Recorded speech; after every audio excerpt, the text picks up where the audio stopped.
The quietest baby I've ever seen. 4 minutes. Yeah. Junkie baby.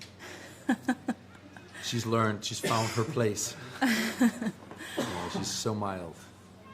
Like Yeah. her sister and her mother, not like her brother or her father. Yes, I have a son, so I know. Not How old is he? mild. 7. Yeah.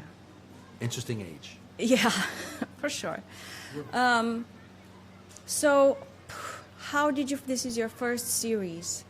After having finished it, how did you find the process of making a show versus making a film?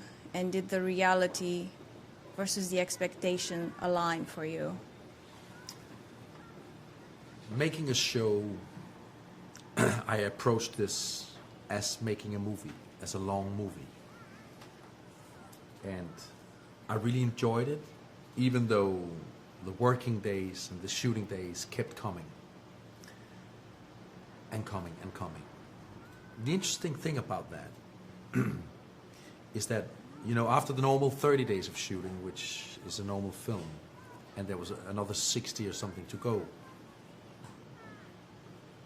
you stop centering yourself, you stop looking back, and you just shoot. And that's the ideal place to be creatively, where you don't look back, you don't look at yourself, you're just focused. That's actually a dream scenario, creatively speaking. So you'd do it again, I'm guessing. I would love to do a series again, yeah. Okay. But I would also love to do a movie. It's interesting because a movie seems short now. It's like doing a short movie, which I would very much enjoy as well. Are you the type who binge watches series a lot or not No, really? I don't watch that many series. It can I spend my evenings reading scripts and books, and I spend my days working. So there isn't much time to see series. But when I hear about something exceptional, I try to see it. So, how did this concept come about for you, the idea? It just seems like such a totally plausible thing to happen if you think about it. The idea came about 7 years ago.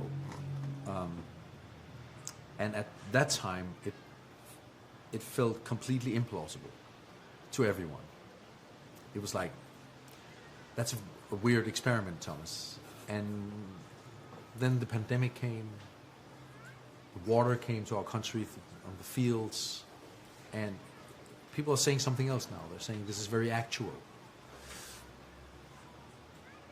But the idea was more about human beings, about how can we cope, how much strength can we muster in a crisis like that, how resilient are we, how able are we to reinvent ourselves, and also how much will we miss our country, our language, our songs, and our families. Millions of people have been in that situation and is in that situation. So I wanted to ask these questions. Who would you fit into your lifeboat if you were to leave the country and you only have 2 seats?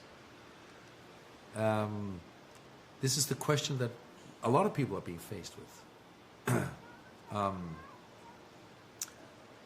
But it's also about, like, people who live in Denmark live a somewhat privileged life compared to what we think of refugees, and them going to, like, other places that have different cultures. You have to also think about. Yeah, there's a reversal of privilege in this series. There's like, I'm turning things upside down, obviously. I'm saying now we as wealthy Danes are the refugees. And there was obviously a feeling of satisfaction in doing that. Because I've witnessed how we in our country and a lot of European countries have received refugees, and how solidarity within Europe have vanished when there was a refugee crisis. But it's very important to me to say that this is not political. I'm not trying between the lines to radiate my opinion. I'm trying to be in a laboratory looking at some human beings and say, how would they react? To make you think about how you would react. And I would love this to accommodate a political debate about refugees or climate. But I'm not going to partake. I'm going to hopefully start it. But I'm not going to give you an opinion, because I believe that coming with a political opinion reduces art. That's not my job. That's the job for the priests and the politicians, not for me. Well, thank you so much for your time. Unfortunately, was that it? They're kicking me out. I would stay here and talk to you for a day about the film.